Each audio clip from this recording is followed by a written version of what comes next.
We'll go ahead and get started. We are so excited about this webinar today. Hello, welcome again to BayWorks webinar entitled Racial Equity, Diversity, and Inclusion in the Water Sector Workforce. My name is Robert Scott, and I'm the Technical Training Program Administrator at Valley Water, and I'm the president of BayWorks, and I'll be your moderator for today. Some of you may not be very familiar with BayWorks, so I like to say a few things about us and who we are. We are a consortium of 44 water and wastewater agencies in the Bay Area and beyond. We believe operational reliability is achieved through workforce reliability. Therefore, we make this our business. Y'all hear me? We make it our business to focus on strengthening the present and future workforce. Some of the ways we do that is to hold events like this one today and other events that allows our professionals to see, hear, touch the great things that are happening in the water industry and at our agencies. This recording will be recorded and it will be posted on our BayWorks website soon. Please visit our newly upgraded website or our social media accounts and learn more about us. We really want to engage with you today. So please use the chat feature to share your thoughts. There's an icon at the bottom of your screen labeled chat. I guess you guys are familiar with that, especially all this time in the pandemic.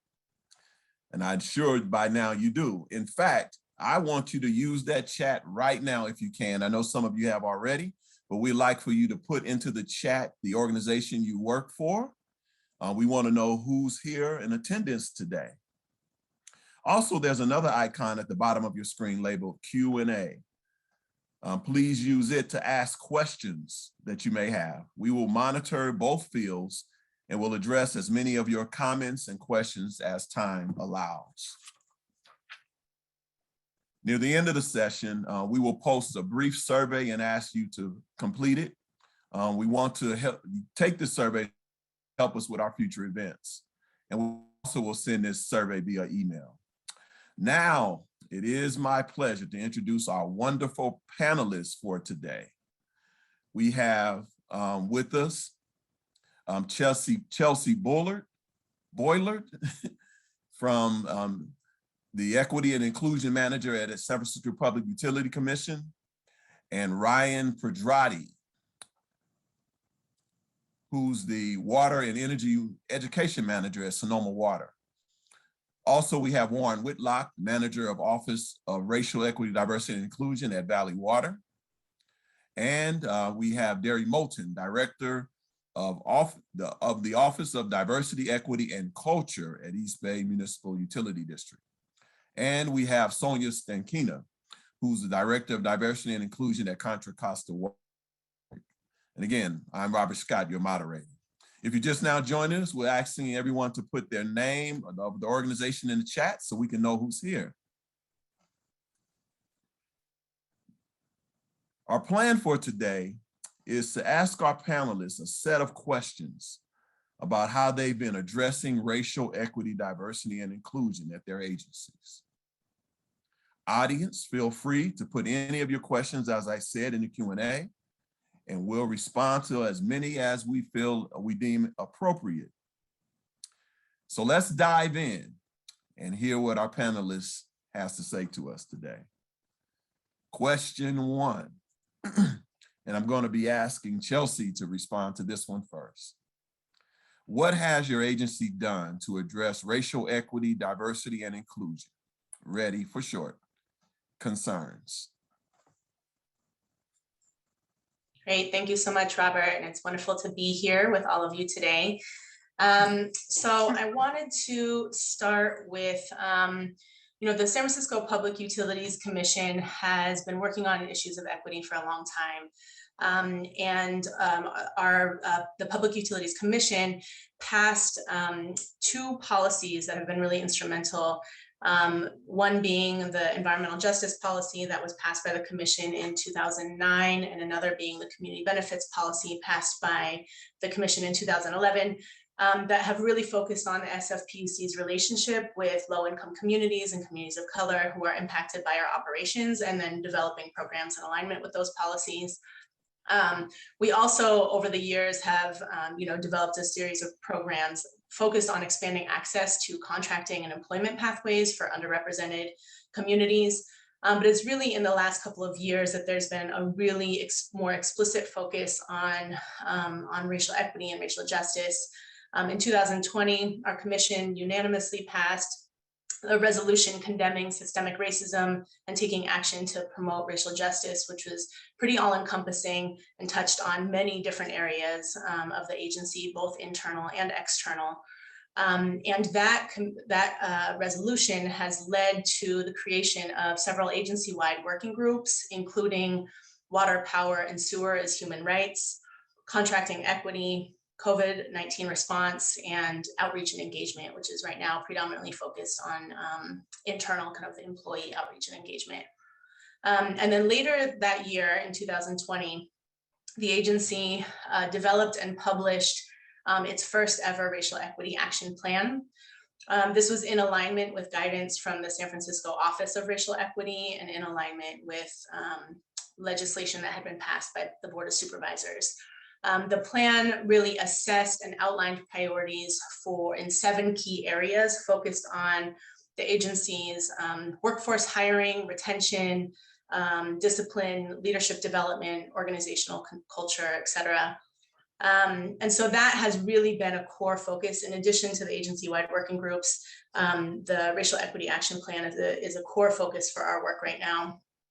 Each enterprise and bureau, so the Public Utilities Commission in San Francisco has obviously a very large water enterprise, but also power and wastewater, as well as others. So each enterprise and bureau developed 12 to 18 month priorities out of that action plan to the commission. They presented those to the commission earlier this spring and summer.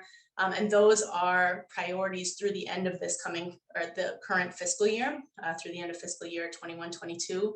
And then there were also agency-wide priorities developed. I want to just note really quickly that there's the development of the Racial Equity Action Plan was really a decentralized model where enterprises and bureaus got to really own this work. And now I think the work is making sure that there is strategic kind of alignment and cohesion across the agency. And so enterprise and bureaus are now working to implement those priorities. And that includes things like the development of mentorship programs, employee and supervisor training on issues like microaggressions, strengthening our data systems, upscaling our diversity recruitment, and really centering the engagement of employees with a focus on frontline workers and underrepresented staff.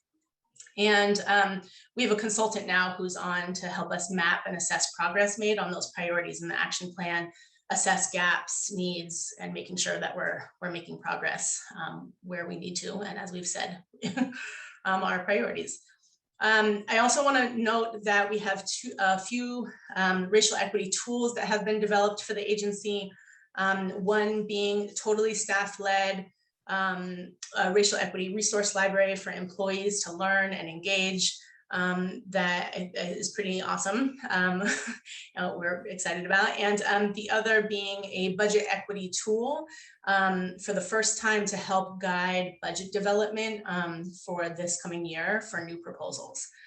And that was based on a lot of the work that Gare has done.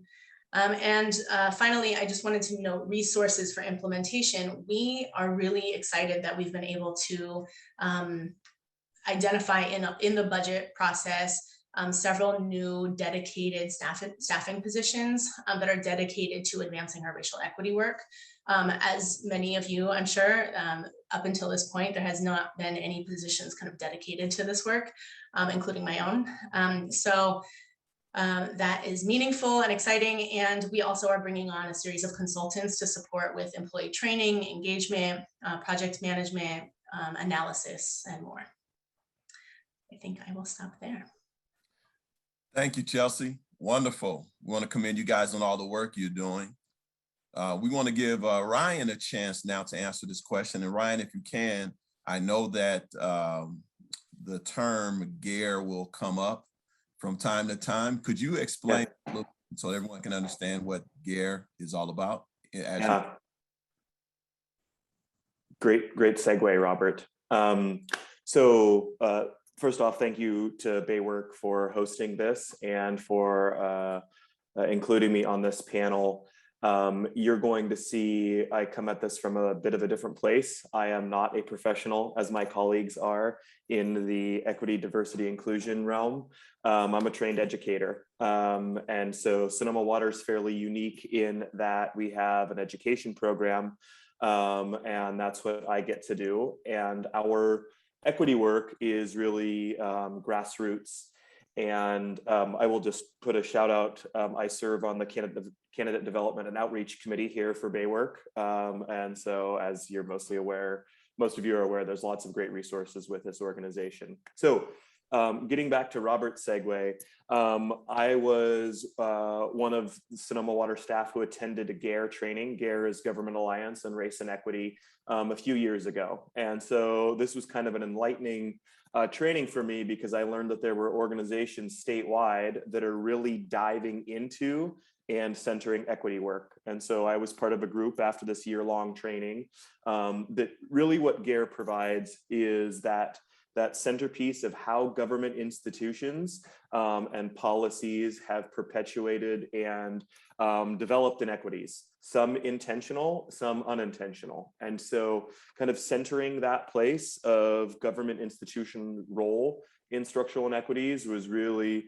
kind of the center of GARE's work. And so Sonoma Water is a special district like a number of your organizations are, and we are a member of Sonoma County. So we're a special district that's funded uniquely, but we are still one of the county's 25 or so jurisdictions or departments. And so we don't have at Sonoma Water, we're about 200 to 250 employees. We have an HR department, obviously, but we don't have an equity, diversity, inclusion person.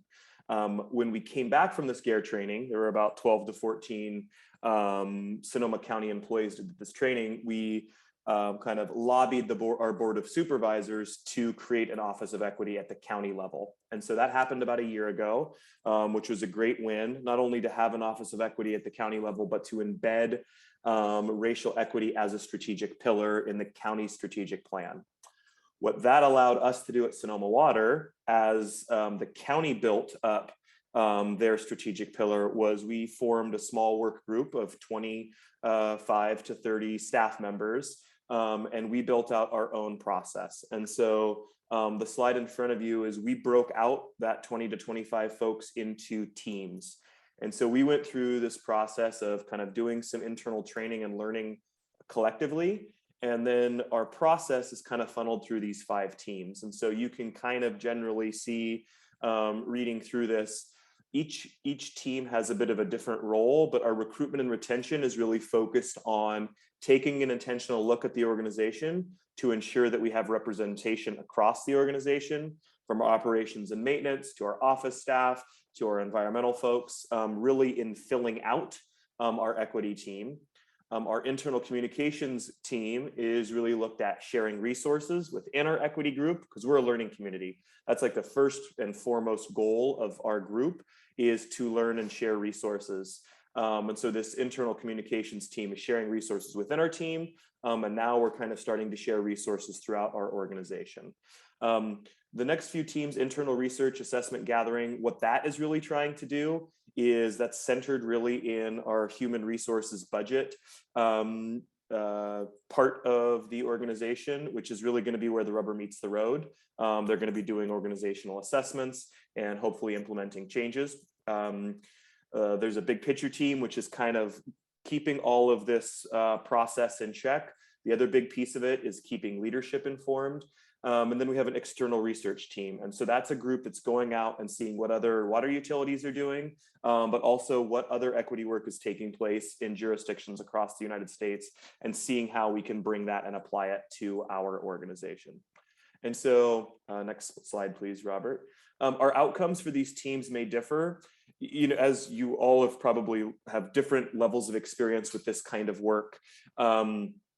A lot of us are very outcome oriented. And so part of this was just providing the justification that each team is going to have different outcomes. Some are going to be more tangible and some are going to be more educational and informative. And so part of it was just kind of giving that okay at the onset, that we're going to have a structure, but some of it's going to be more loose in terms of outcome derivative or outcome deriving outcomes, and others will be a little bit more structured. And then what we came up with out of this were 9 goals, and I'll quickly go through these goals if you don't mind going to the next slide, Robert. And this was kind of a process across each of the groups. And so this is what is guiding our work now. It took us some time to learn and assess our organization to set up these goals. Our goal process is very much dynamic. We've achieved a few of them already. Some of them are an ongoing process, and a few of them we haven't started to build. And so you can just kind of see, you know, one specific goal is continuing our ready learning. Another goal is really like a structural piece, which is developing a workforce development program. One is building an equity statement. We can go through these a little bit quick, Robert. And then the next 3 is again getting back into the HR process and incorporating ready throughout recruitment, hiring, promotion, asking proper questions during interviews. We're taking specific looks at contracting and RFQ, and also trying to center an equity question or 2 in our decision and policy processes. And then just kind of wrapping up, we have, this can go in a couple different directions. As you can see, a budget equity tool and an asset management component are very specific measurable equity outcomes. A great example is we've collaborated with Valley Water and Warren on embedding equity into our asset management plan. And as you all know, communications and public outreach is another crucial place to center our equity work. And I think with that, I'll pause and kick it to the next panelist. Wonderful, Ryan. Thanks for the presentation and all the work that you guys are doing. Next, we'll hear from Sonia Stankina. Sonia, I'm sorry. How will you respond to this question?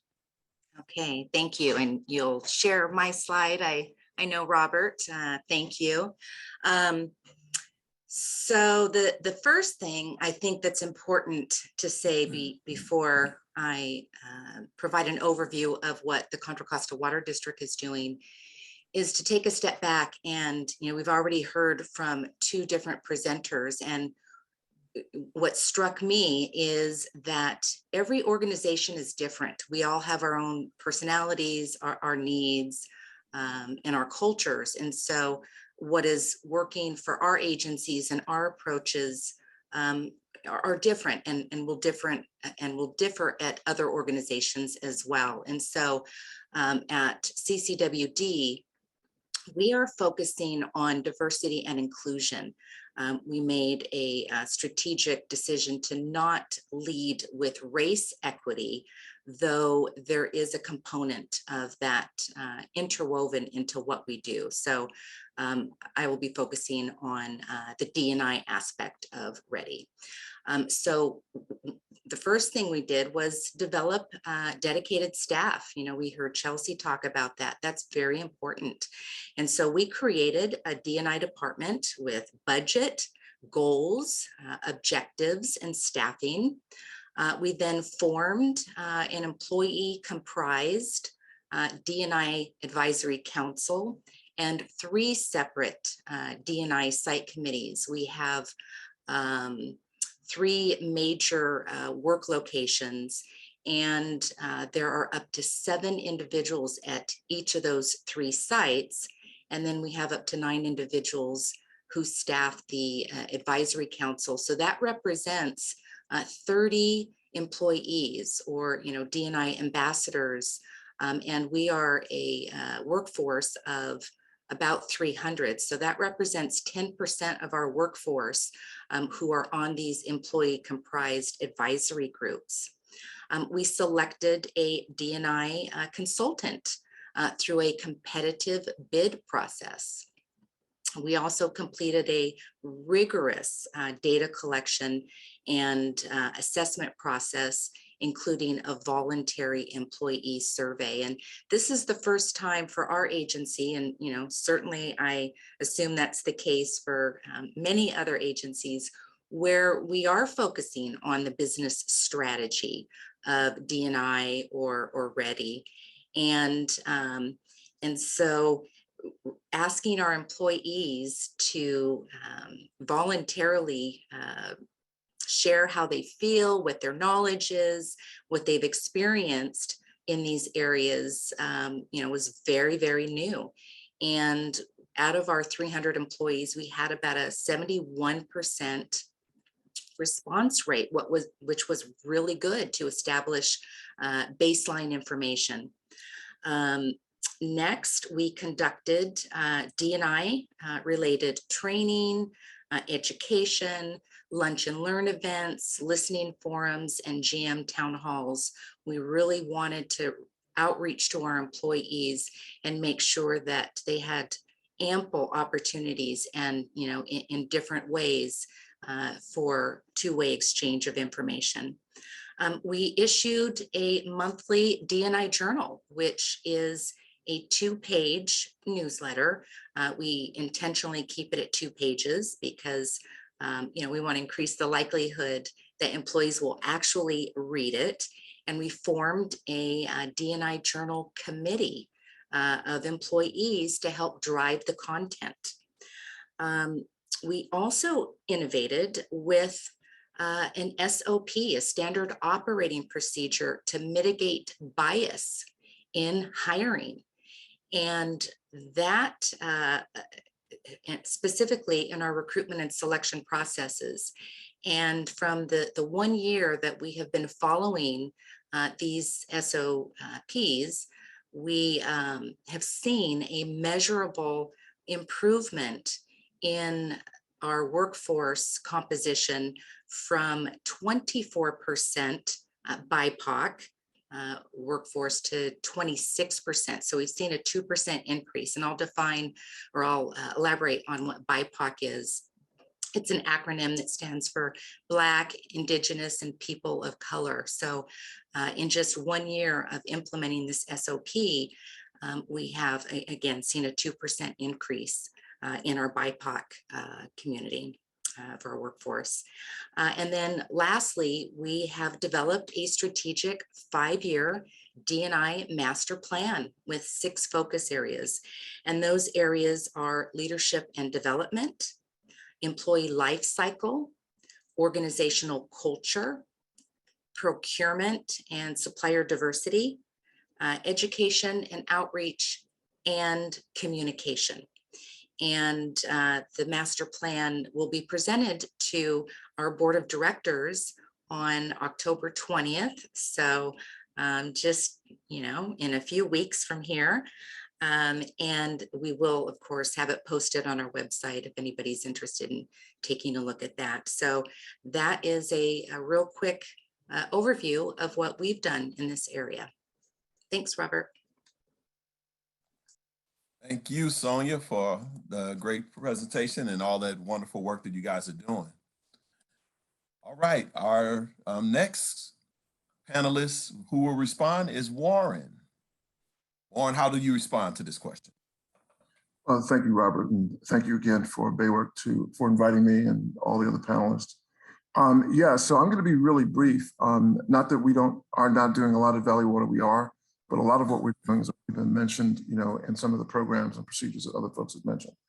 So in 2020, Valley Water appointed a new CEO, Rick Callender, first African-American CEO of Valley Water. And one of his first priorities was to create an Office of Racial Equity, Diversity, and Inclusion, not just in response to the social upheaval of 2020, but in response to making the organization stronger, trying to eliminate things like systemic racism, and being able to determine, how best to create an organization that has a level playing field. So the office was created last year, in July of 2020. I came on board in January. We have a small office of 4 people who are dedicated to this endeavor. So over the past few months, we've done a few things, internal structures, having statements and resolutions issued by the board to support the READY mission, to eradicate systemic racism, to advance voting rights, to denounce violence against members of the Asian community. Organizationally, and we talk about READY, we talk about racial equity, diversity, inclusion.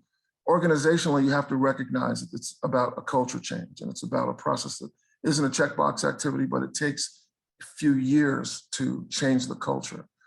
We hired a consulting group, the Justice Collective, back in December to perform an equity assessment, and that equity assessment was performed this year. We're still reviewing the details of it for approval from senior management and release to the entire organization. But this is a fundamental way that every organization has to move forward with a READY program. You have to determine, what is the problem statement? What is it we're trying to achieve? And Sonia just said that her organization is not focused on the racial equity as much as diversity inclusion pieces. And that's precisely right, because often when we talk about READY, people immediately go to race, gender, some of the common cohorts. But we have to recognize that in an organization like Valley Water and other organizations who are bottom line oriented, the focus is on performance more than it is social justice. And that's sort of the framework that we're working in. So in addition to the equity assessment that was started this year and that's under review, we've actually just brought on board a consultant to perform a master plan. The work hasn't begun yet. It's going to begin next month in October, but it's a multi-year program in which we're looking to do such things as creating equity action plans, looking at our organization to determine where changes need to be made. We are integrating this program because it's not just something that has to be done as a checkbox activity. It's not. It really, as I mentioned before, is a culture change, and that involves education. That involves informing people what READY is. And so we're actually in that process now of identifying our business units to work with and to advance that. In addition to these things that I've mentioned, one of the core aspects of Valley Water's business is environmental aspects. And so the team has been very focused on incorporating environmental justice as one of our primary tools within the READY toolbox. And we're in the process now of doing something organizationally and internally, creating what we call board agenda memo statements, that in all the board agenda memos that we are producing, that we're including a section that the action being reviewed does not have an environmental justice impact. One of the things that's really critical in this type of work, particularly in organizations, Ryan said it a minute ago, but I have to debunk him when he said he's not a DEI professional, he's an educator. This is really about education, and the things that he talked about surely speak to that. But what I'm driving at is that it's important to recognize that people within the organization who do not have a DEI focus have to be be drawn to the fact that there are intersectionalities between the work that they do, the core business they do for the agency, and the READY program. So we're in the process now of reaching out to our various business units to talk to them, not just about this board agenda memo initiative that I mentioned, but getting them to recognize that everything they do has an impact. We're in the process of creating a tribal liaison, because the work that Valley Water does intersects with at least 6 indigenous tribes in the Santa Clara Valley area. So having a specific point of contact, not just to interface with the tribal communities, but to work with our project management teams is crucial to be able to expand those people's knowledge. So I'm going to leave it right there, because I know we have a lot of other questions to ask other folks to address those, but these are the things that Valley Water's been working on. We're really optimistic about the future and being able to turn the dial for READY at Valley Water. Thanks, Warren. Commend you guys on all that you're doing as well, and all the substance that we're getting here. This is great. And so now, Derry, we're going to give you a chance to respond to this question.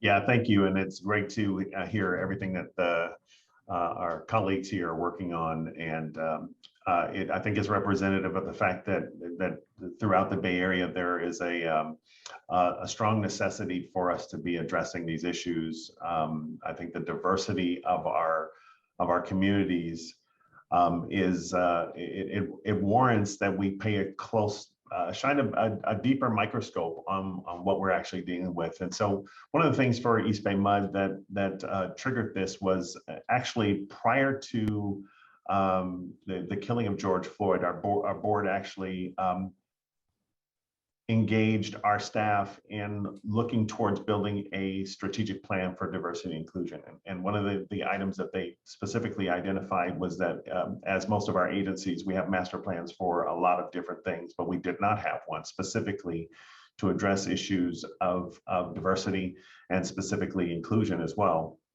That resolution, that mandate from the board put us on the pathway to start a process of looking at how we were going to develop a strategic plan. We haven't gone quite as fast as we would like, but we have been making consistent progress. And I think we are in a good position in terms of kind of then what followed after that was with the George Floyd killing, the board did make a resolution, which was a resolution specifically to support African-American and BIPOC employees.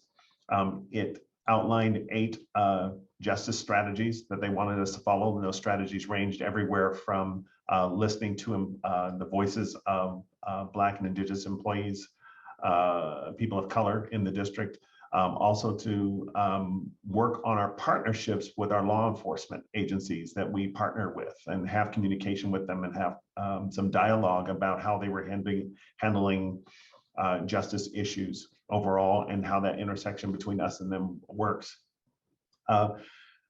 Coming out of that, we then did a series of things. And again, we had already connected with a consultant, the Winters Group, to work with us to do some assessments.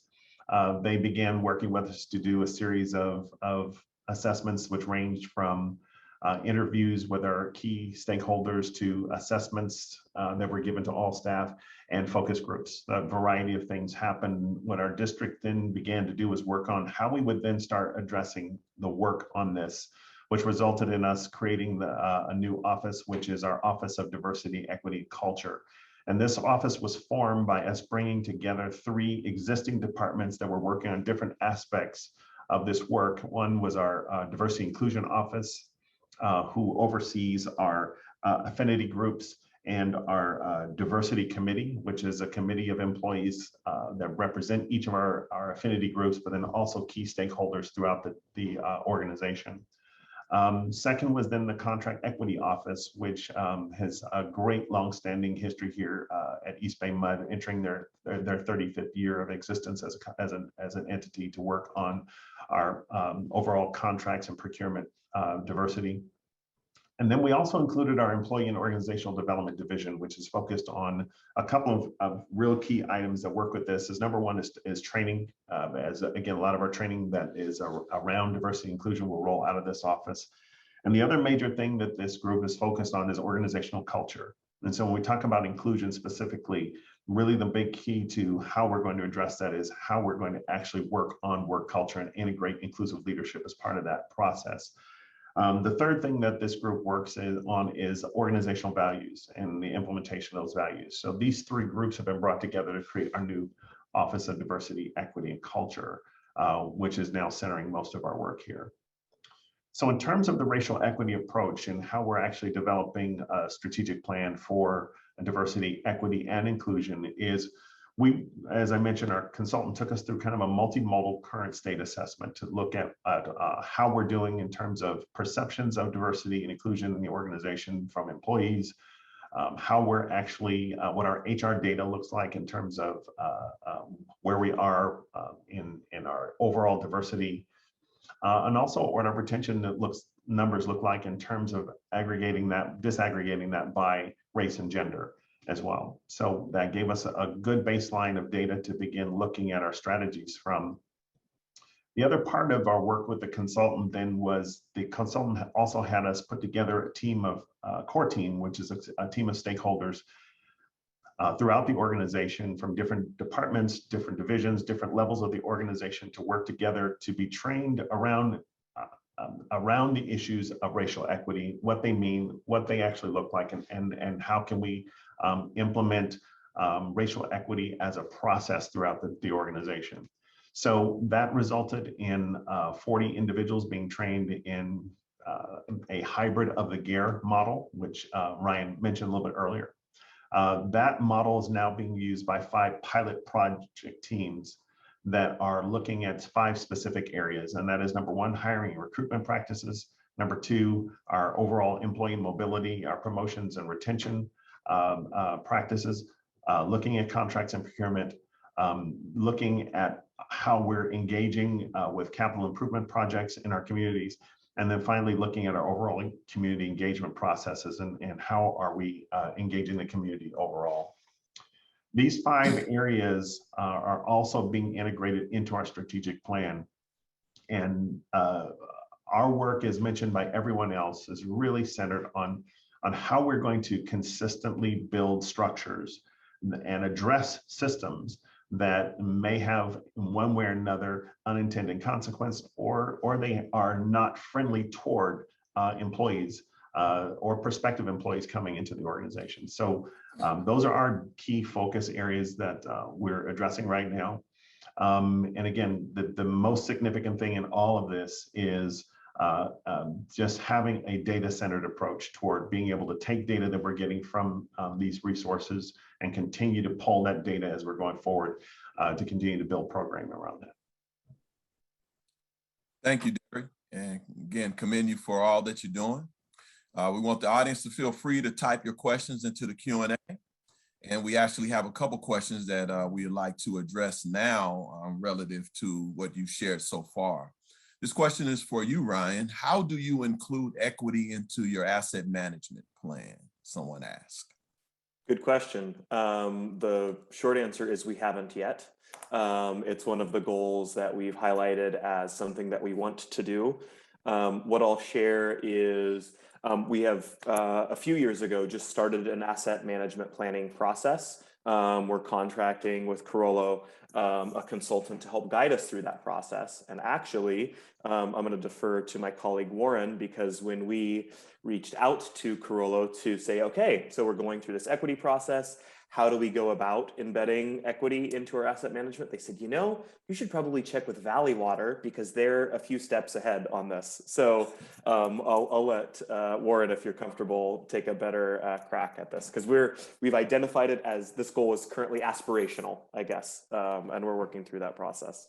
Yeah, Ryan, no, I appreciate that. And it's somewhat aspirational with us as well. I mean, when we talk about, you know, looking at our asset management portfolio and looking at equity, the notion is that as we move forward, we're certainly going to be more broad in our outreach and also more inclusive in our thought and data collection. So we can talk more about that offline, but to answer the person's question, yeah, this is something that, you know, we're moving forward with in a futuristic way. So I'll leave it at that. Yeah, and Wonderful. I can just generally say that the goal behind this is to ensure that resources and community are engaged equitably throughout the asset management process. We haven't developed the specifics of that yet, but that's kind of the general goal. Great. I love how you guys are collaborating. That's what Baywork is all about. So you're living out that whole process and thing. Thank you for that. There's another question here. This one is for you, Sonia. Can you talk more about the standard operating procedures that Ccwd implemented for reducing hiring bias? Yes, of course. And that's a great question. So thank you for bringing that forward. The SOP was crafted with the intent to mitigate bias in the decision-making processes throughout, you know, the entire recruitment and selection procedure, so that the best qualified candidates were hired. So that's really important to put that out there. And it's filled with what we've called evolving best practices. Starting with outreaching to a widely diverse candidate pool. And, you know, there's a bunch more, you know, within that bucket. The next area is with the applications, redacting personally identifiable information about employment candidates, such as their names, where they live, what schools they attended, and more. Another area is certainly increasing diversity representation on all panels. And you think about it, there are a lot of different panels in the selection process, starting with the application screening, the assessment. A lot of recruitments will have a written or some other type of a practical exam. So the assessment proctoring, and then certainly the interviewing. And there's usually more than one interview. You have the first round interview, and then you'll have a second interview and potentially, even a third.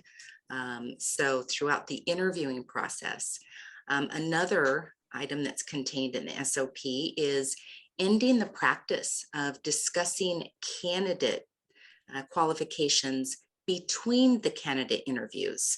And so what that looks like is you interview candidate one, don't start discussing their qualifications. Wait until the end of the day for the panelists to discuss all of the qualifications at once, because when we do it after each candidate leaves the room, whether it's in person or virtually, it tends to move the panelists away from individual evaluations and more towards groupthink, because there's a hierarchy, or real or perceived, in those interview panels. And those who feel like they have less power or influence might then change their evaluations.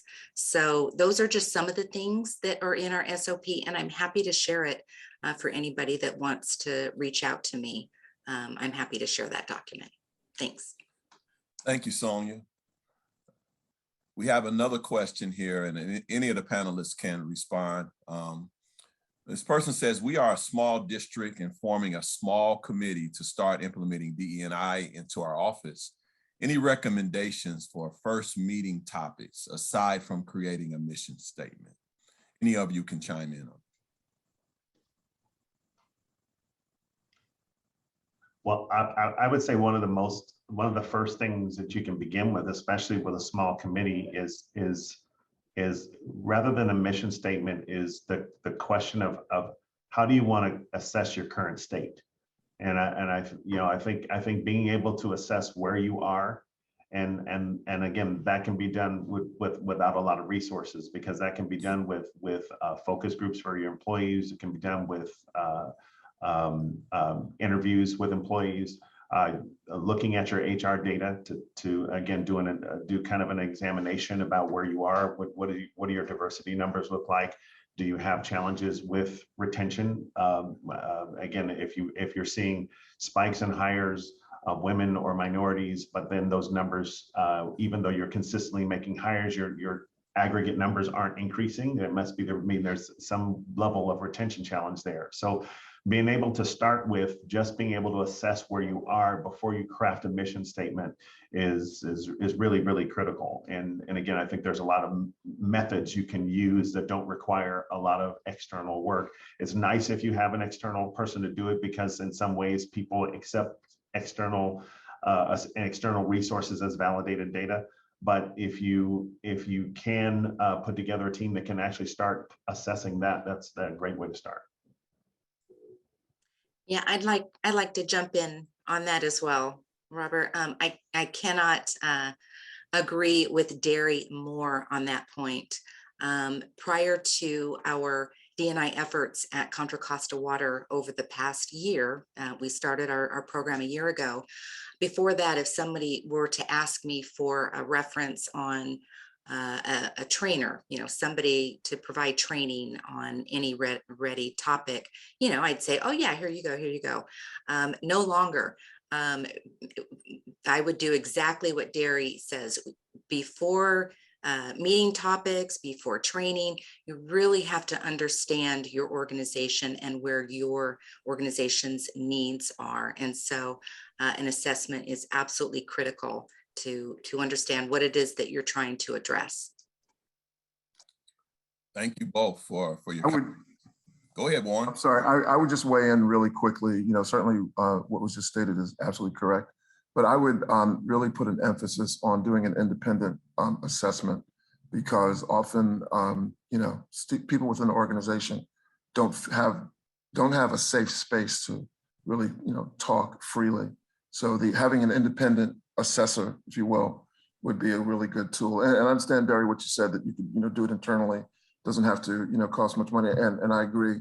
However, I also think that, you know, that is a challenge sometimes, because we're trying to create a new culture, a new way of thinking, and so that could be, if you do it in-house, it could be a barrier. So, but everything else that's been said, I agree with. Thanks, everyone. All right, we're going to move on now to our second question for the panel.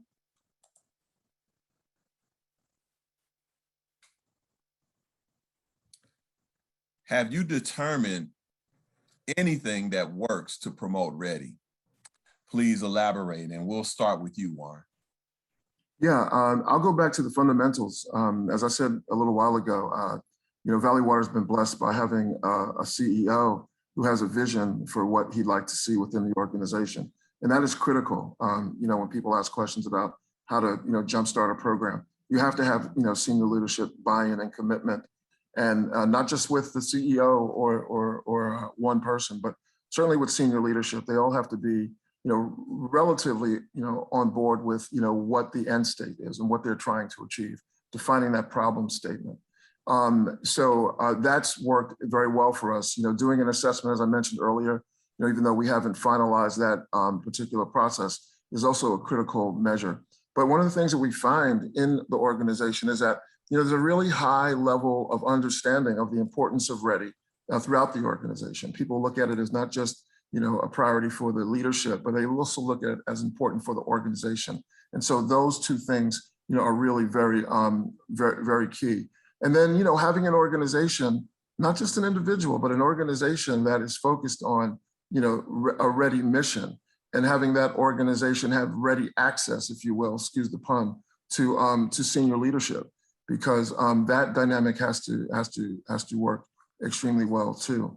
But you know, so those three things, you know, senior leadership buy-in, you know, having an organization that's focused on the mission, and having that access to leadership, I think, are the three key things that are important in any organization. Thanks, Warren.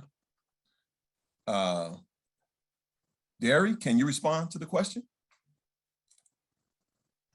Sure. It kind of gets back to, you know, as we were talking about just a little bit earlier, is really having a data-informed approach.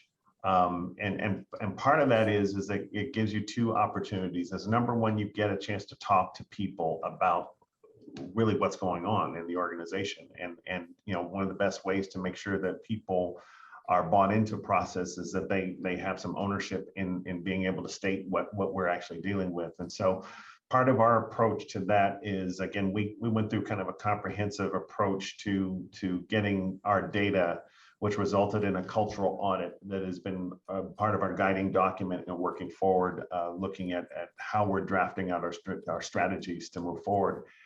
So that included a couple things. As number one, we had employee focus groups. The initial consultant that we worked with actually did a series of focus groups with key groups. When we got our data back, we identified that there were still additional groups that weren't reached out to specifically, or that we had low numbers with. And so we intentionally went out and did, well, let me back up a step. The focus groups were really done in kind of homogeneous grouping settings for people to actually have a level of comfort in speaking up. But when we did that, one of the things that we did not have strong representation from is we did not have strong representation from Asian males, and we did not have strong representation from white males. And so we went back out and we did additional focus groups to invite more people to participate. We also did not have a group that was specifically for LGBTQIA+ employees. So we actually went out and identified, worked with our affinity group to identify individuals who would identify that as within that grouping, and provided them additional focus groups. So in total, we did about 15% of the total staff in terms of focus groups led by the initial consultant. And then we had independent facilitators who did the ones we reached out to do more, to get back to Warren's point about having safe spaces for people to speak up. Next is stakeholder interviews, is doing one-on-one interviews with stakeholders. Again, getting their voice, what are their perceptions of diversity inclusion? And then there were 2 assessments that we did. The first assessment was called the Intercultural Developmental Index, or IDI index, was specifically given to leaders in the organization that measured our kind of readiness for or our awareness of diversity, equity, inclusion issues throughout the organization. And then we had another inclusion insight survey, which was provided to all staff, and we ended up with about 60% response rate in terms of employees responding to that survey. We also did a women in the trades study. We commissioned a consultant to come in and actually do interviews with our women that were specifically working in the trades, and also did interviews with key stakeholders in different groups, and a series of recommendations were created from that. And then finally, we did a review of our HR data and our metrics. And so again, part of this was involving as many people in process as possible in our data collection process. And then, one of the things that now is our next step is how do we provide that feedback to employees about what the outcomes were and how we're using those outcomes to start shaping our plan. Thanks, Derry.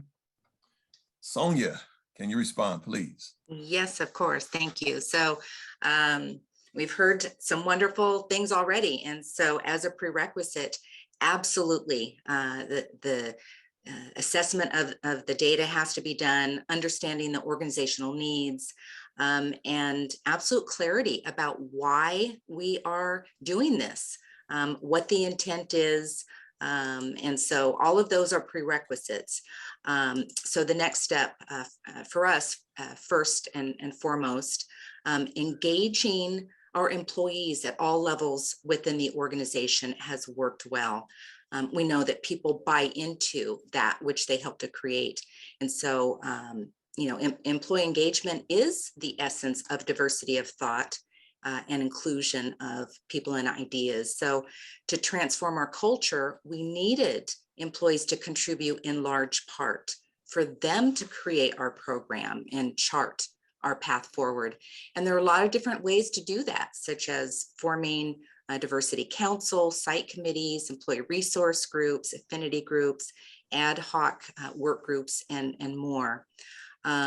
Secondly, what has worked for us is providing, I'll say that providing staff with written information, education, training materials, whether we provide that in hard copy or digital form, is certainly helpful as a tool, but the real work of DNI begins with the individual interactions. And you've heard that already with stakeholder meetings, getting out of our offices, and meeting with our internal customers, where they are literally and figuratively asking them what they think about what we're doing well, what we're missing, and where we could improve.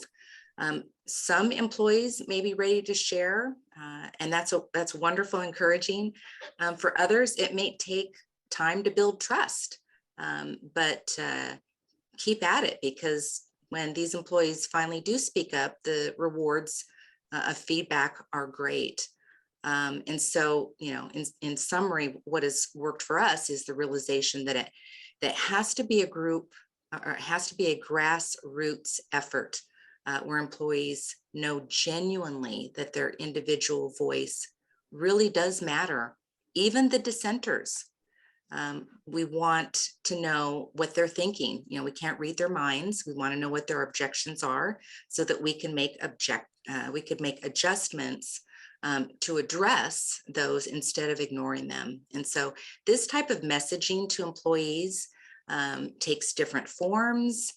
of communication and frequent communication. We have to repeat and reinforce the same message. I think there's a statistic that anytime we hear an advertisement, it takes 7 times for it to create an impression on us. And so we just have to keep being relentless in this area, but also wisely patient, because as Warren said, it does take years to transform organizational culture. And so we're reminded that this is a long distance run. Thank you, Sonia. I like your comment, wisely patient. All right, Ryan, what do you have to say about this one? I'm going to just pick up exactly where Sonia left off in terms of what's been successful for us is recognizing we're talking about making institutional changes. We're not talking about implementing a program or a project. And so that is an organizational mindset shift. And that process takes a long time, not to implement, to get buy-in and understanding from leadership and the organization across the board. And so I just want to quickly, my colleagues have done a phenomenal job of really centering data and the organizational representation and focusing on hiring and the data there. This really, it's community engagement. It's how we spend money. It's really changing how the organization functions. And so what I want to share on that front is that it's to incorporate stories and resources and experiences when possible. And that kind of like follows back to as much personal engagement and check-in as you can with leadership, with detractors, with folks who are kind of in that space that are like, why are we doing this thing? I don't understand this thing. To be equipped with information from the personal perspective and also from a data perspective has been something that's been helpful.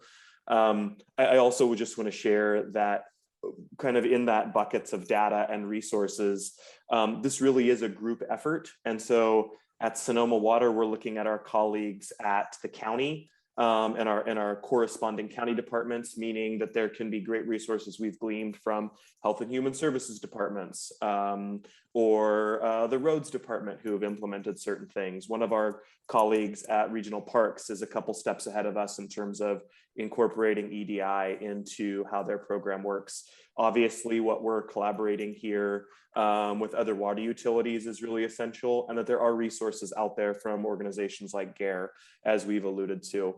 And then the other piece that I'll just kind of wrap on in terms of what's working is simultaneously building baseline knowledge. We're doing trainings on our team on microaggressions and bias, kind of like some of those soft social emotional skills. And then also how we're keeping leadership involved, meaning that we have some of our organizational leaders in our equity working groups. And then how do we turn around and communicate that to our leaders is something else that's working. And I'll pause there. Thanks, Ryan.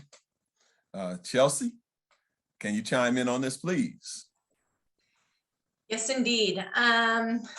So I think, the two things that I think that I want to lift up, one is, I think in alignment with some of the comments that have already come up, that addressing systemic racism means centering our most impacted workers. And so our Black, Indigenous, people of color workers, frontline workers, their experiences, that means centering them in engagement efforts, that means centering them in the data. We've done a lot of surveying in the last couple of years, and as part of kind of like a new push around engagement. And not surprisingly, the workers who are most impacted by issues of systemic racism are also the workers who are the most skeptical, justifiably, of these efforts and are the least likely to respond in many cases to, traditional kind of engagement efforts. And I think during the pandemic, I know that there's a question in the chat about engaging folks remotely. That's definitely become more difficult, right? Because for the PUC, over half of our employees are frontline workers who have been showing up on site predominantly or disproportionately, people of color workers, and are showing up, and have been risking their lives and health, and are less likely to be connected to like our new online systems. I think that makes kind of engagement more difficult, but our outreach and engagement efforts have really put them kind of at the center and made sure that like when we're serving folks, we go out to sites, we have tablets, we have incentives, we're taking time out of the workday to do that. A lot of the enterprises and bureaus are doing kind of like small group things and, kind of out of the box ways of engaging that is not just kind of the traditional send out a survey and hope that folks respond, because we need to make sure that their voices are being prioritized in this process. I want to also lift up that we recently were doing, so there's a lot of, returning to kind of work sites for the folks who have been working remotely has raised a lot of questions and concerns for employees, not just in the PUC, I think across the city, but for our racial equity leadership team, it's been really critical that we are trying to address lifting up those voices and elevating those voices, because any workplace policy, if we're being real about our racial equity efforts, all policies, our workplace policies, we have to look at every single one of these decisions through a lens of racial equity and who's going to be impacted. And so there's been a real effort, to try to capture and elevate the questions and concerns coming up from a lot of employees of color around kind of returning to work sites, health and safety things, commutes, childcare, a whole range of things. And I guess the other piece that I would say, which is related, is meeting people where they're at. So, we are a 2,300 person agency spanning 8 counties. We have a very complex and diverse workforce. And so like the needs of our power enterprise are very different than the needs of our wastewater enterprise, the needs of our, even within the water enterprise, the needs of the employees at, kind of our water distribution center in San Francisco is really different than who are, predominantly Black, Latinx, Pacific Islander, are very different than the needs of our water employees up in like Tuolumne or Calaveras counties, right? And how we have conversations with those folks about racial disparities and racial inequities can't be a one size fits all model. And so I think our water enterprise has really been intentional in doing the small group conversations, bringing on a consultant to help them think about kind of those needs. And that means sometimes it's not starting with a conversation about race and starting with a conversation about like, how do you treat your colleagues with respect? And starting kind of like with more baseline conversations, but really doing an assessment of like the particular needs and unique needs of employees and sites by, are very different has been very helpful for us, I think, in tailoring, training and engagement approaches based on that assessment. Wonderful, thanks, Chelsea. There's a question here that perhaps a couple of you could answer. It is, if you feel comfortable, can you share the investment cost your organization's allocated in your DE&I or READY efforts, specifically for your consultants and training? Yeah, I'll go ahead and share for Contra Costa Water District. It's, public record information. So our consultant, our first year with Diamond Strategies, it was a $100,000 contract. We spent that ended fiscal year June 30, 2021. We are in a second year contract with them for $60,000. And the difference primarily is because that first year they helped us develop the master plan that is now nearly complete and will be presented to our board of directors on October 20. Our staffing and all other costs of establishing our department First year, we're just under 500,000. And this next current fiscal year, it's about 700,000. So it is a significant investment and necessary. So I'll leave it at that. Anyone else care to share to that question? Sure. Our work with our consultants is really broken into kind of 3 distinct phases. And so phase 1 was the assessment. And I kind of mentioned our kind of process, of which included our focus groups, the organizational assessments that were done, review of our HR data, review of some of our HR policies. The second phase was then our learning portion of that. So we had a subcontractor that actually walked our core team and our senior management team through racial equity training, again, which was kind of anchored on the GARE model. And the third phase has been the development of the strategic plan. So our full investment over the kind of a 2-year window for that has been roughly about $250,000 for that, those 3 cycles of work that we've been doing with the consultant. All right. Thanks, Derry. Thanks, Sonia, for sharing that. Let's move on to question 3.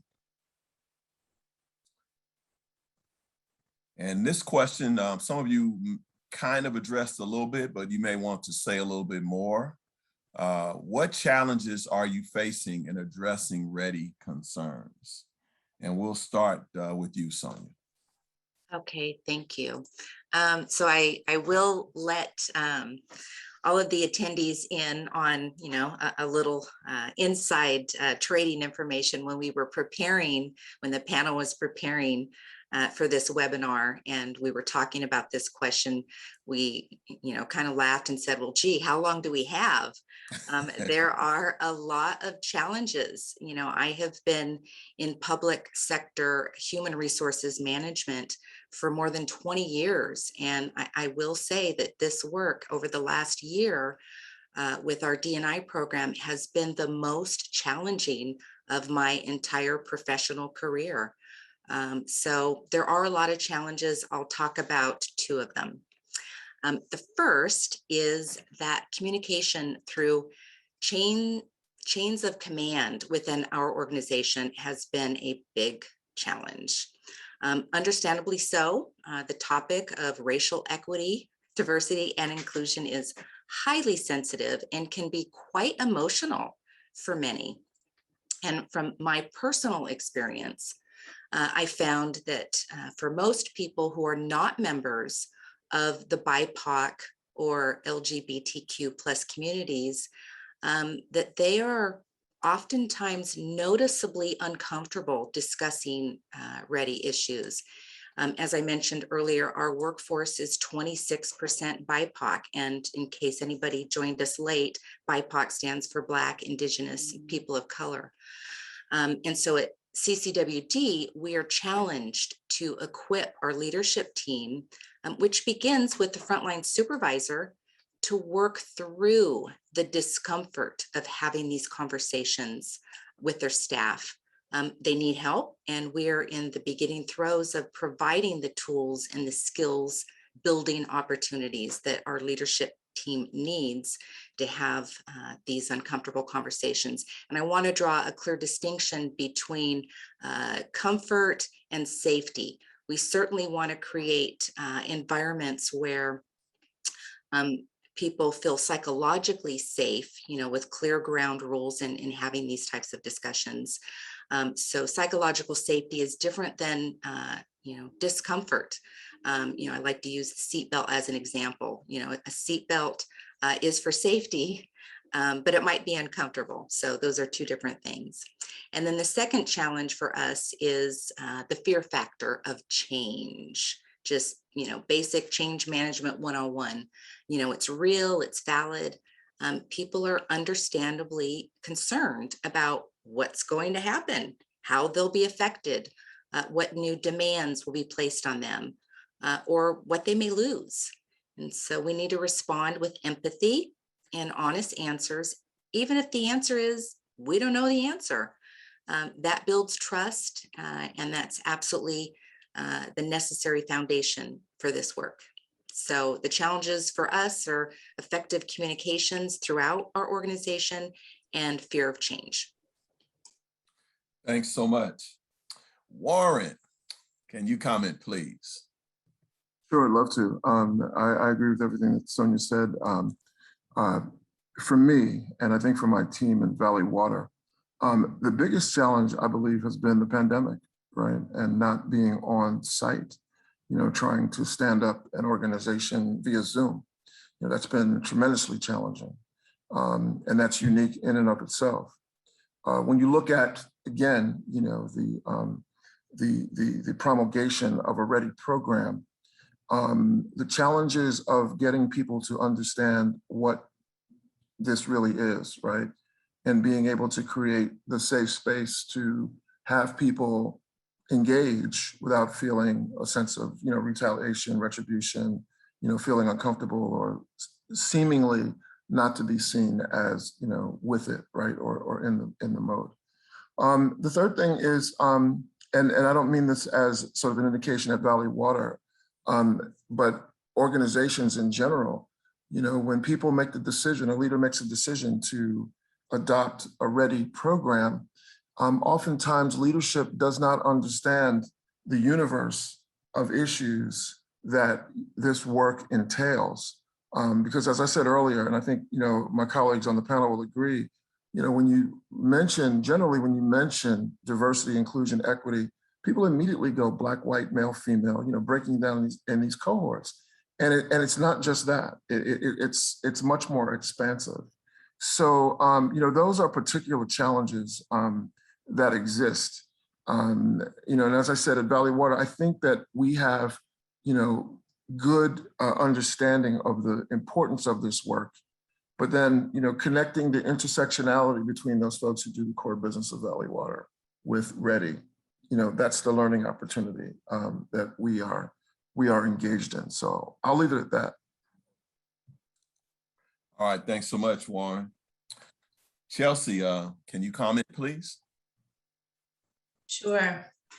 So I think, one of the things that I think has been raised before is just thinking about, kind of budget and staff capacity. We have been able to make some progress on that in the last year, which is great, but none of those positions are filled yet. So we are plowing ahead.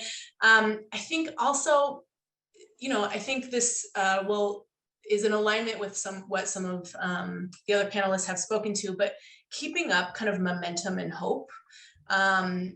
I think, there's like the long-term change that is it's going to take a long time, right? Like we're talking about ending systemic racism. This was created over hundreds of years. This is not going to end overnight. But the reality is people need to see meaningful progress on very tangible things. They need to feel conditions changing. And so balancing that, I think, is really, it's a challenge, right? Making sure that we're able to identify low-hanging fruit that people can that we can say are wins, that people can feel something different is happening, while also working on kind of the long-term systemic changes. I think is a difficult balance. There's been a lot of transitions for the PUC in the last year, for agency leadership, for our racial equity leaders. The pandemic has meant a lot of people are shifting jobs also, as we kind of come out of this period. So that in terms of who's holding the work has, also been created some challenges. But I think, Warren said earlier, addressing racial equity, diversity, and inclusion has to be thought of as part of our core business as a utility. And I think that we are making some progress on that, but that's a slow culture shift. And so, making sure that our organic employee leadership that has stepped up on these issues doesn't kind of lose hope or get worn down by that slow shift, I think is also something to name. Thanks, Chelsea. Great points. Derry, can you comment, please? Yeah, I agree with everything that's been said, and you know, the one thing I would add on to this is that the significant thing that I see in us kind of creating a body of work and looking at a body of work is kind of in line with what Chelsea mentioned, is the issue of how do we take a strategic approaches to this and not rush into our emotional responses with it. Because the fact of the matter is that when you talk about racism, we talk about sexism, we talk about xenophobia, any other the issues that we initially kind of look at as needed to address, the emotional impact and the issues, as was mentioned earlier, the sometimes the vulnerability that people have with psychological safety in our environments require immediate action. However, even in those immediate actions, in order to be effective at the long-term change that we have to make, we have to be extremely strategic in how we walk forward. And for me, that's kind of the biggest thing is as Chelsea mentioned, is what's the balance between making strategic progress that we get to where we're trying to get over time, and actually also address the issues that are at hand. And not just put band-aids on those, but actually effectively deal with some of those things. And to me, that's the choice that in many cases, when we have limited resources to deal with these, is how do we make those decisions, and how much do we lean on one side or the other versus immediate actions versus long-term strategic progress. So for me personally, that's the most significant thing I'd add. Thanks, Derry. Ryan, I'm sure you have some comments as well. Yeah, I'll just follow up on a couple things that my colleagues have already mentioned. One is the consistent challenge of competing interests, right? Most of you are aware of a bit of a drought that we're experiencing that has been a bit of a challenge in terms of saliency, I guess is the way I'll put it. That the kind of like continuing, especially for those of us who are carving out regular work time to take on this additional initiative. So part of that is twofold. One, it's giving yourselves the authority, not the authority, but the like okay to work on this bucket of work, which is outside of your normal work, but also weaving it into this is the structural and essential piece. So kind of what I'm getting to is our team makeup. We have 2 team leads so that when folks need to step back because they've got a lot going on, someone else can step up to make sure that the initiative continues. And then following up with that kind of like a lot going on mentality, Warren spoke to it, is you all interact with your organization's leaders. They have a lot of competing interests and they have a lot going on, and trying to push institutional change can be challenging. And so it's how do you provide digestible, tangible information to your leadership? And I just want to follow up, Annette put in here, how can the State Water Board support? One of the big pieces for us, because the county has a strategic pillar on equity, it's justifying the work. So any governing leadership body that can embed this work, it helps us smaller organizations point at that North Star and say, hey, the state has prioritized equity and social justice, or, however you frame it. It's a really important kind of like prioritization process, if you will. And then the other challenge I'll just quickly highlight is educating, learning, and striving to action. And others have kind of like hit on that, but I think it's a really important thing. It's important to like be okay to build and be uncomfortable and not know the answer, but to learn, and then look to have a strategic, intentional approach moving forward. Thanks, Ryan. You all have shared a whole lot of information about what you've done, what you determined what has worked, some of the challenges you're facing. And in all of that, I want to ask you all question 4. And Ryan, we'll get started with you. Where would you say the light at the end of the tunnel is regarding your efforts to address READY? Please elaborate. And what I mean by that is, where is there hope? Yeah, great. It's a great question, because part of the challenge with this work is it's ongoing. The specific light and hope that we see is our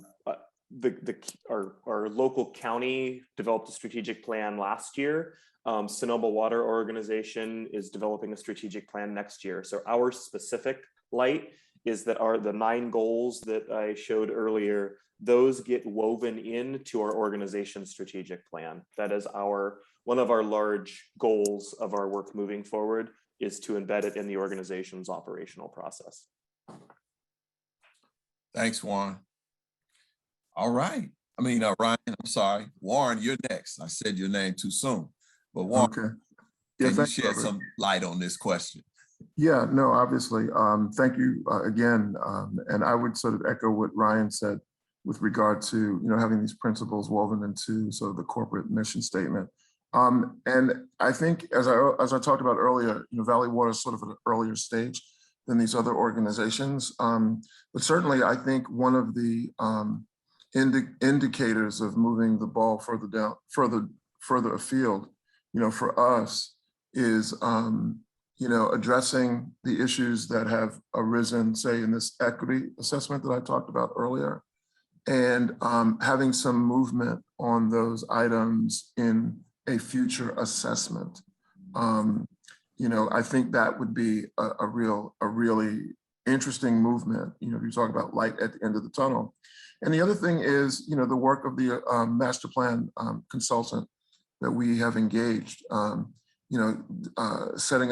establishing these equity plans, really sort of, having those conversations with our business unit leaders throughout, Valley Water, to ascertain, their perspective as well. Because often, when you do this work, a lot of times people look at this as something being driven from the top down, but the work really cannot get done if it's not embraced by people in the organization. And so, I'm confident and hopeful that in, having these processes undertaken and beginning these conversations with our colleagues in these different business units, that, they'll see that this is a process that, really is about them as well. We've talked about it on several levels, that when you talk about, EDI, ready work, people immediately go into these buckets. And often, there's the notion, particularly, by people who are not people of color, that, this might be an attack on them or an attack on the status quo. And it is in some ways, but it isn't in other ways. This really is a program area that involves, creating greater improvement for everyone, and so I'm hopeful, talking about light at the end of the tunnel, that as we begin these processes at Valley Water, that, we will engage on a level that has never been done before. And people will see that, this really is about goodness, more than anything else. It's not a gotcha game. It's not a point the finger and hit the fire alarm. It's really about, this is where we are today. This is where we believe we can go tomorrow, and getting us to that new place, if you will. Thanks, Warren. Excellent points. Chelsea, can you comment, please? Sure. I think there is, in addition to like the tangible changes that have happened, which I think are like helpful to be like, okay, we're getting somewhere. I think there's a lot of exciting kind of out of the box kind of initiatives and ideas that are coming up all the time. So there is a very large, big interest, we've heard this from commissioners, but kind of in relationship to the land acknowledgement work that they're doing, but to just think about kind of equitable land use policy. The PUC is a very large landholder, and thinking about kind of what that means and how to have kind of equity, racial and economic equity kind of at the core of, how we think about that land. I think there's a group that's kind of starting to think about and work on kind of trauma-informed systems, which is exciting as we think about kind of employee engagement and the work, how we're kind of approaching all of this work. And this is hard work, right? This is like doing racial equity and racial justice work. It requires kind of emotional intelligence and emotional labor and a trauma-informed approach. is an exciting kind of way to start doing that more institutionally. I just want to lift up, like, I've said this a couple of times, but the organic kind of staff-led leadership or like staff leadership that has emerged through this process. We've created a lot of like cross-functional working groups that isn't just leadership, but folks at varying levels in the organization. And we're working to kind of institutionalize that as well, like at sites for frontline workers. But like there's a lot of like new kind of young folks who are stepping into leadership, women of color, but also white allies, Asian folks who are, stepping into leading this work, generating new ideas, bringing life and meaning, as opposed to just kind of checking off boxes that I think sometimes is a trap that we can fall into. And I just want to say, I think one of the things with like light up, I think that it is very difficult, maybe impossible, I don't know, for institutions to transform themselves without there being kind of external pressure.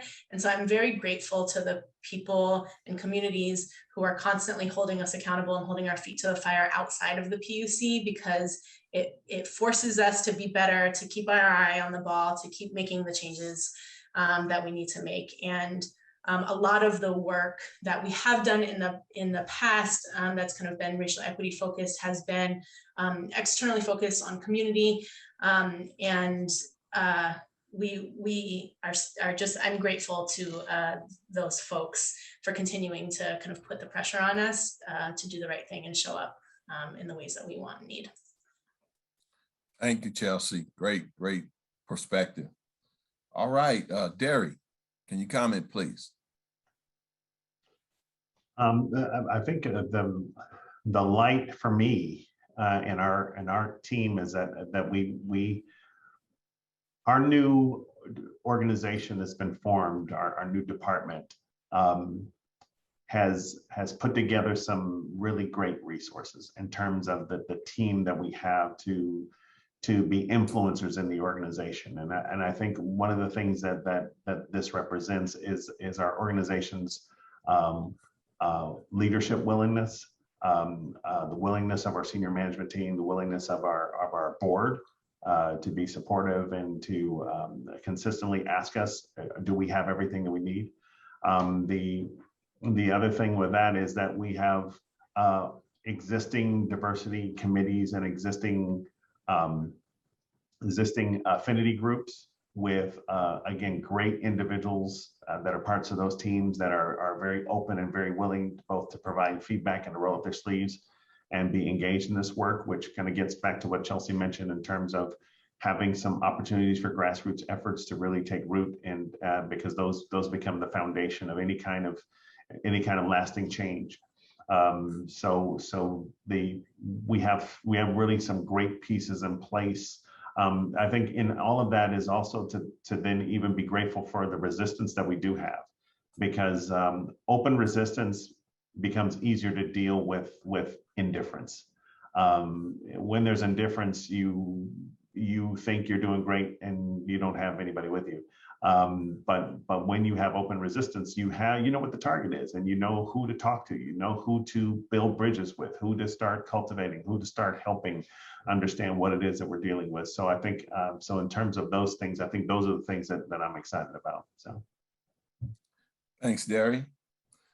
Sonia, we'd like to hear from you now. Okay, thank you.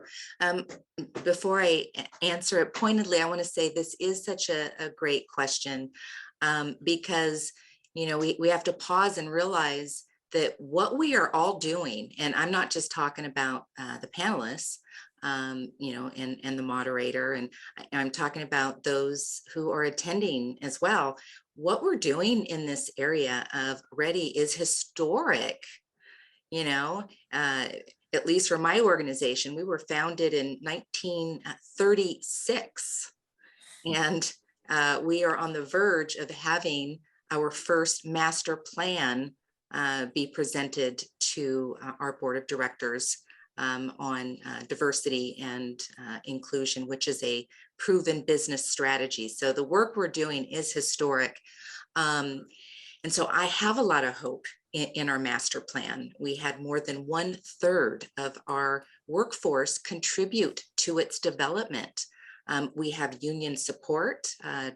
90% of our organization is union represented, and so we have support from the union representatives. And CCWD has a really good track record of following a master plan. And so I have hope in that, but my real hope lies in the people of the Contra Costa Water District, and I'm greatly encouraged by them. And it shows up in different ways when I see, the actual positive impacts in the lives of those that we serve, because this work is all about the people. And, Chelsea mentioned earlier that we need to see some tangible progress as we're going on. Yeah, we have a, long-term goal, but it is important to have milestones and pause and celebrate those. And so how that shows up for me is in the form of emails. I get emails, not as often as I would like, but I get emails from employees who express their appreciation, most recently for what somebody learned during the Hispanic American Heritage lunchtime event. Another was an epiphany when an employee finally realized that he has enjoyed a lifetime of privilege and now wants to be an ally. So it's things like that, but I'll close with one story that, is particularly meaningful to my heart. And that is that during the month of May, which was Asian American and Pacific Islander Heritage Month, and that particular month, we saw an increase of hate crimes and violence against the AAPI community.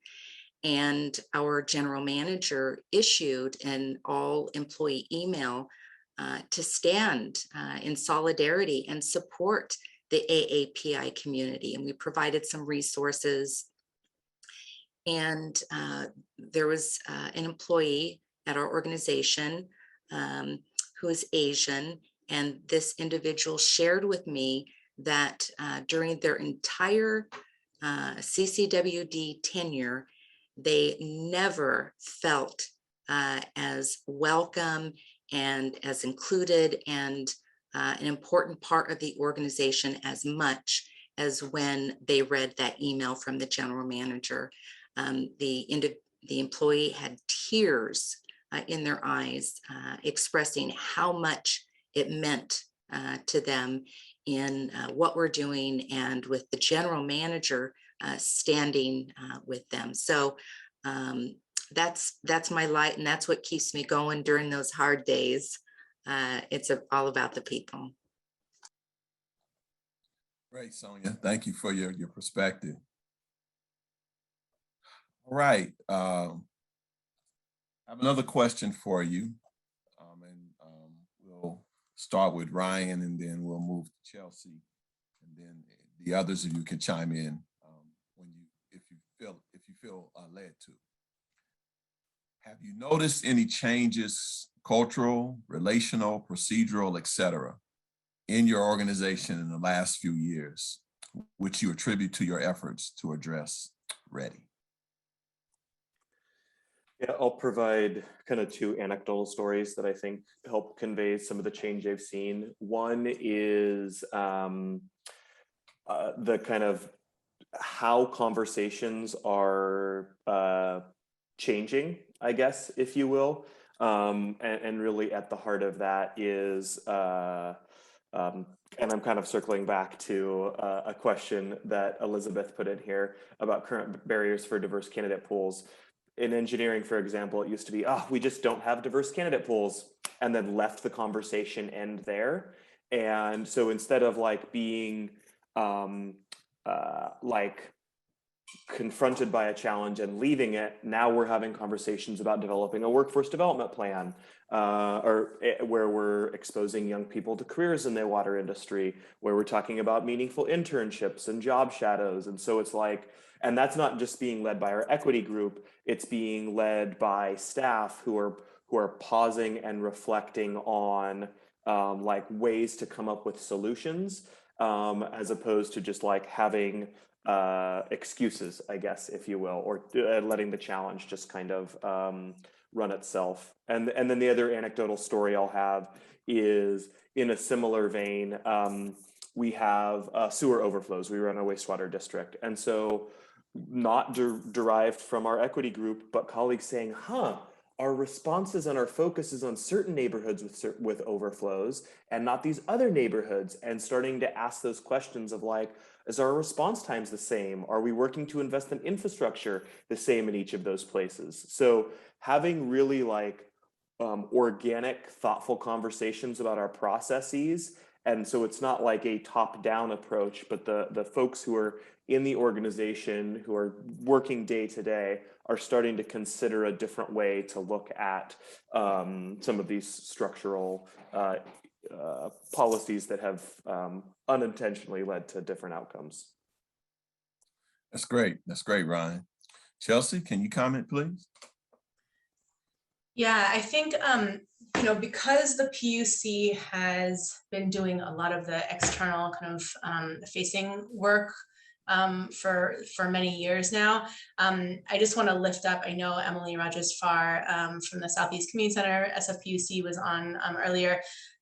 We have the agency has done a lot to ensure that we're supporting the communities who are impacted by our operations, particularly low-income communities and communities of color.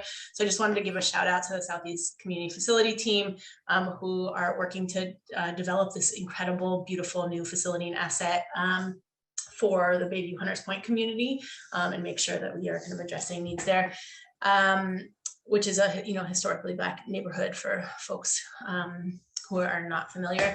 I think, and there has been a lot of work in the last couple of years, like, interesting assessment work of, who is in arrears, particularly I think during the COVID, the pandemic, in doing kind of an assessment of that. And then we just started an affordability pilot to address, some of that, drink tap stations and kind of accessibility of water, again, kind of informed by, equity, like racial and economic equity, kind of geography mapping.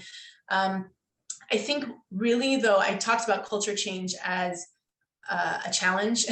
I also, I think that culture change is happening, and I think, but it's slow. So increasingly, people are not surprised that this is a priority, and that they are going to be called in to work on issues of racial disparities, of racial equity, and racial justice. And parts of the work that might kind of be, or parts of the organization, employees who might be kind of disconnected from this work, either kind of professionally or personally, including kind of like white colleagues, are being called in, and not just kind of the labor being put on our Black, Latinx, and Pacific Islander frontline workers, and some of our most impacted workers. So I think that is meaningful. And so again, these kind of like working groups that feel kind of organic, call people in, are providing the opportunity for employees to do some of their own personal work, but also contribute to the collective work that's happening. Thanks, Chelsea. Anyone else care to comment on this question?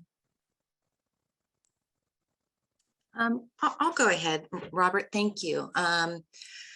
So, looking at cultural and relational changes, May 25, 2020 was the day that George Floyd was murdered.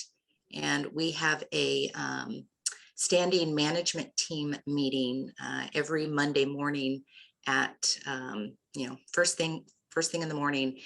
And during that management team meeting, we discussed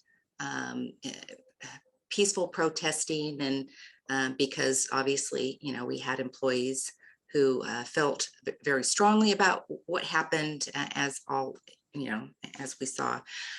The long short of it is that during that management team meeting, I was crying, and it's the first and only management team meeting where I cried in front of my manager colleagues. As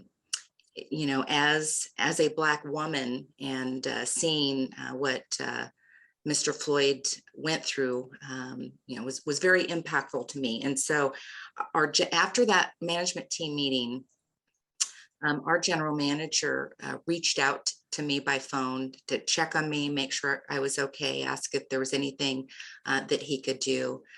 His name is Steve Welch.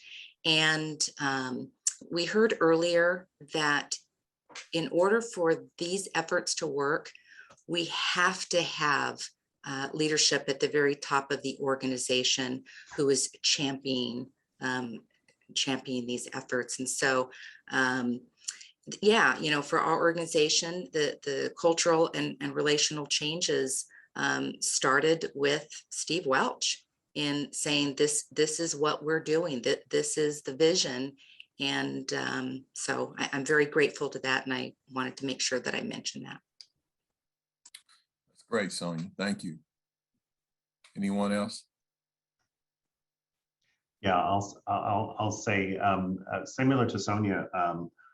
I think actually Warren mentioned this as well.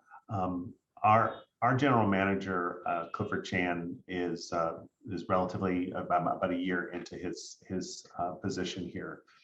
And one of the things that he's made very clear for me in coming to my role has been that status quo is not okay. And so for our general manager to have really clearly taken the stance that he wants to see change and that he wants to see us move forward has given license to us organizationally in a lot of different ways. And so our previous general manager was again, a very great general manager and opened the door for a lot of the work that we're doing right now. So we were kind of moving down a pathway culturally. And I think we have kind of license right now to really advance the efforts. I think in terms of change and culture change, we were working on a values initiative prior to this. And so implementation of new district values throughout the organization. And so the anchoring of this work to those value changes and the things that mark the type of organization that we want to be, the type of organization that we feel like we have to be in order to be successful.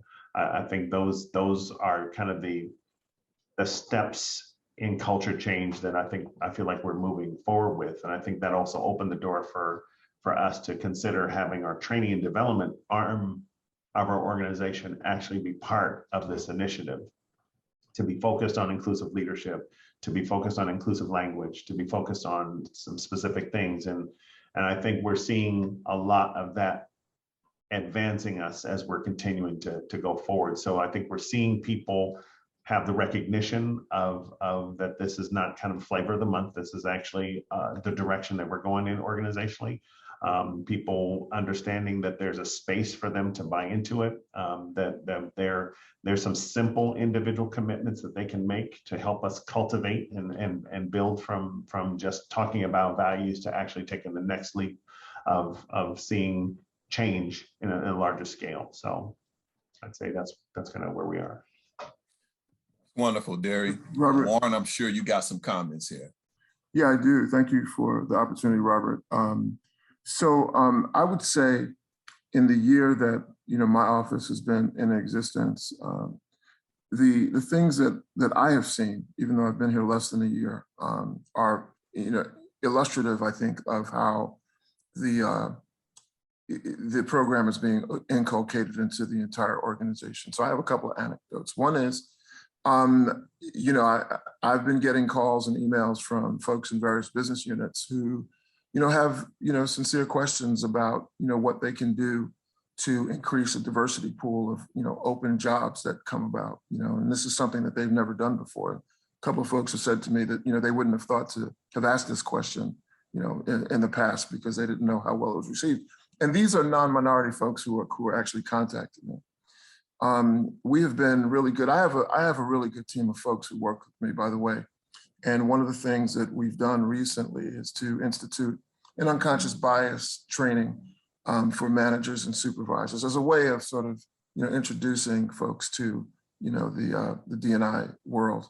And the trainings have gone really well, so much so that during one of our board presentations recently, a member of the board said, hey, I want to take this unconscious bias training.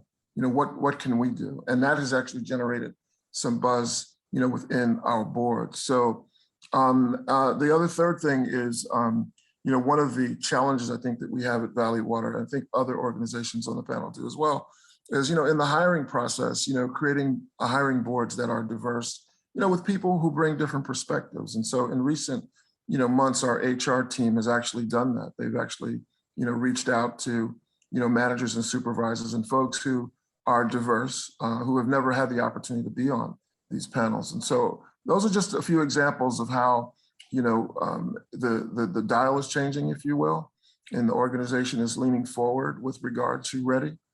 So, I'll just throw that in as my contribution. Thanks, Warren. That's a good segue to a question that was asked, and Ryan addressed it a little bit, but from the audience, what have you learned about current barriers to get a diverse applicant pool? What have you found to be effective in removing those barriers? So any of you can comment on that. I can, if you don't mind, I'll just start off. I think, the traditional ways of expanding the net, casting a wide net during diversity searches. HR team at Valley Water has been intersecting with my team, looking at HBCUs and HSIs as potential places, to recruit. Looking at different media sources to recruit. That has been a big thing. And then, as I mentioned a minute ago, within the organization itself, looking from within, are there talent pools within the organization who might be able to fill certain positions? So it's a creative approach to looking at how to recruit. And also, one of the challenges too is not so much at Valley Water, but any organization. Let's just say that, there's sort of a tacit understanding that you're looking to maybe attract a certain cohort for opportunities. You have to also look at whether or not, you have that cohort within your organization, and whether or not people in that cohort can be, sound voices, if you will, for the organization. And if you don't, that's going to cause, a little, I'm not going to say it's going to cause a problem, but you need internal representation to help you advance, the mission that you're trying to achieve. So, looking at the whole process of hiring and promoting and retention, as something that is key to the success of an organization, I think is important. Thanks, Warren, for your perspective. Anyone else? Derek? Yeah, I would agree with what Warren has kind of stated here. So again, the changes in HR systems, and again, thinking about the work that we have to do in terms of structural changes versus behavioral changes. And so there's structural items and structural issues that we have to be focused on, that we are seeing progress on. And then the behavioral things, the willingness of people to be involved and people to be connected to the process as we're moving forward, really is again, to me, those are the two key focus points. And if we can maintain and again keep people focused on those items that mark behavioral change, that change of the culture, that mirror the work that we're doing to change our systems. Because again, as we're dealing with things around that are rooted in systemic racism or systemic bias, those types of things are the things that our organizations can be focused on. While the grassroots efforts can really help us make sure that the people are coming along in terms of the cultivation of the right behaviors and acceptable behaviors that make the type of environment that we want to have. So. Thanks, Derry. Any other comments to the question from the audience?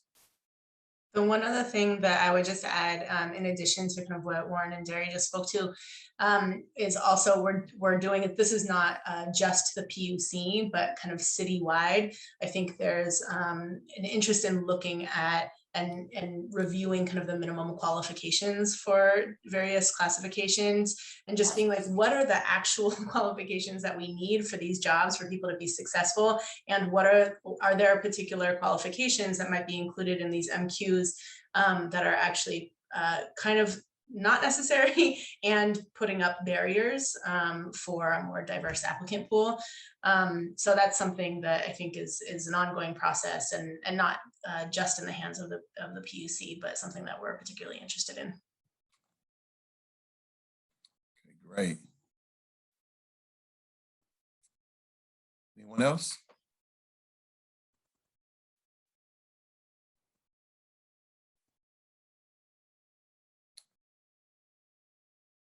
All right, we have a couple questions here that we can address. And it's been slightly addressed, but maybe you can say more about this. Someone says here, I would love to also take the unconscious bias training. And I think this training is important for everyone to take, not only supervisors. Could it be made available to all employees? Anyone have any thoughts on that?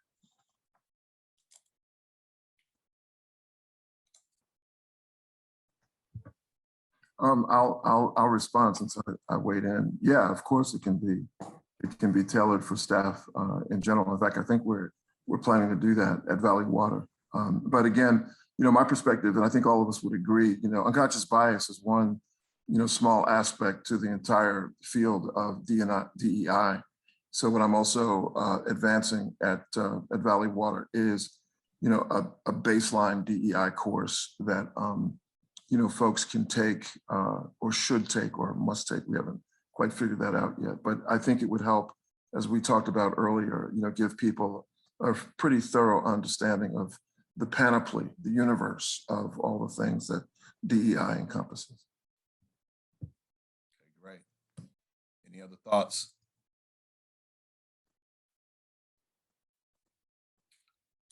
All right, another question that maybe some of you can share on. The state board is in the understands the importance of this issue. For a long future forecast, what information assistance could the state provide? Please note this is for the distant a few years out. I know Ryan commented on this, but someone else may also have a thought. How can the state board assist? I'll get us started on that one, Robert. One question that I have received a lot is trying to understand what the composition is, demographic composition of people in water jobs throughout the state. And I don't know where to find that aggregate data. So, that might be something to help understand the current assessment. Certainly we heard earlier, about social justice and environmental justice links. That's certainly important. We don't want a Flint, Michigan type of situation to happen here. And it's important that our water customers trust those who are providing their water. So there's a lot of links there. And so that's where I would start. Thanks, Sonia. Any other comments on how the state board could help us?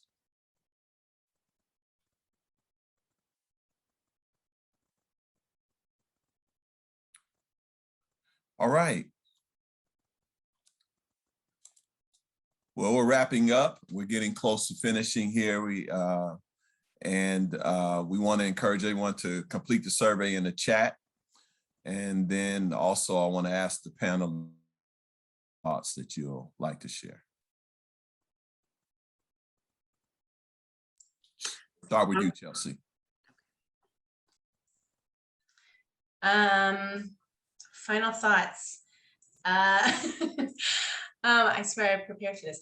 I guess I think I've kind of covered some of the initial kind of final thoughts that I had.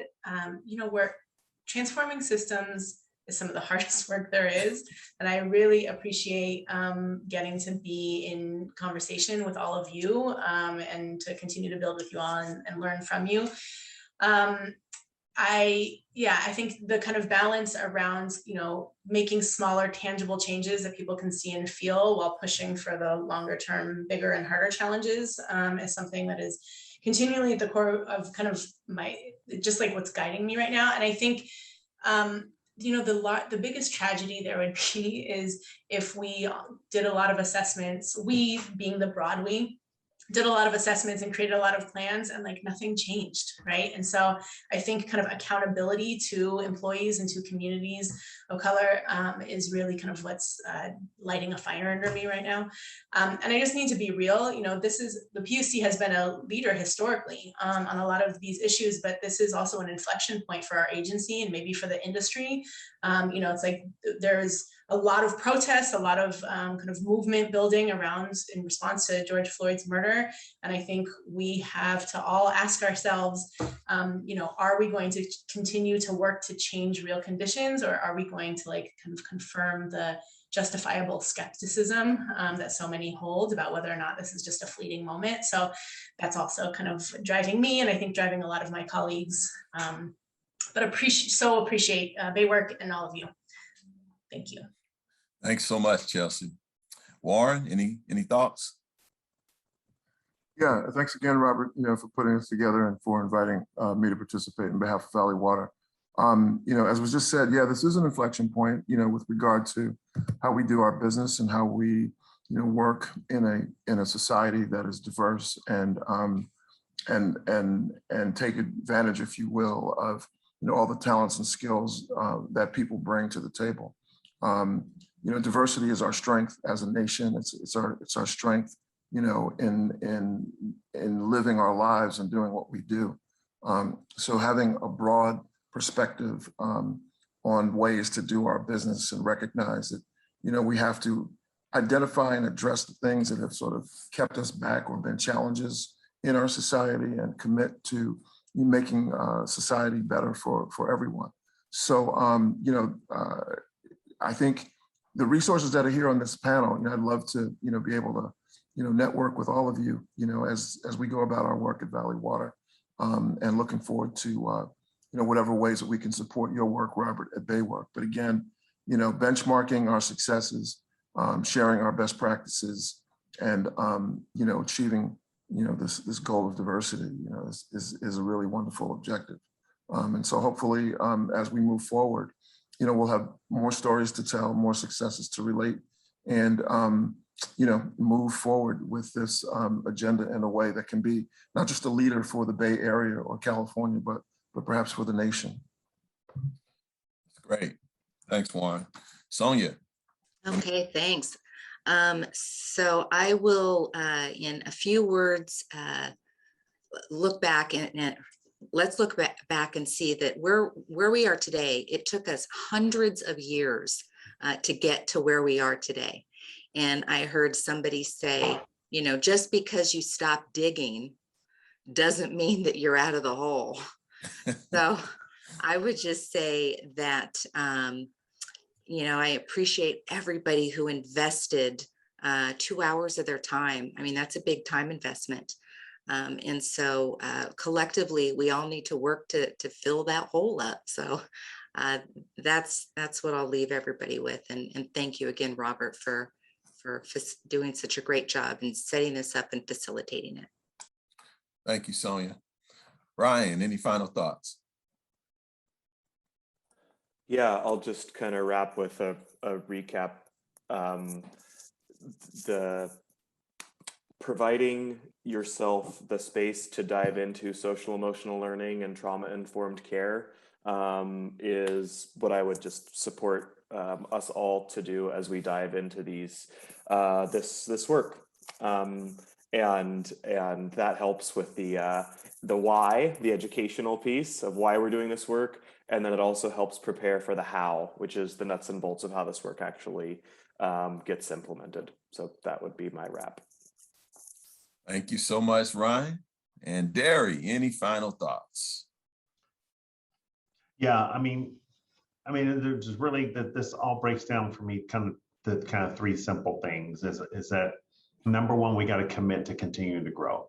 All of us have to recognize that we have areas that we don't have expertise in, and we have to just continue to be growth minded as we're dealing with things. And The other thing is that even in the middle of doing this work, we still have to remember that we still have to appreciate every difference there is. And so even the differences in how our agencies are approaching this work, even if we feel like our agencies aren't approaching the work to the level that we would like to see it, we still have to appreciate the diversity of who we are and how we work. And really the third thing is we have to support each other and make a commitment to being supportive to each other as agencies within our organization, identifying who can I personally be a support to.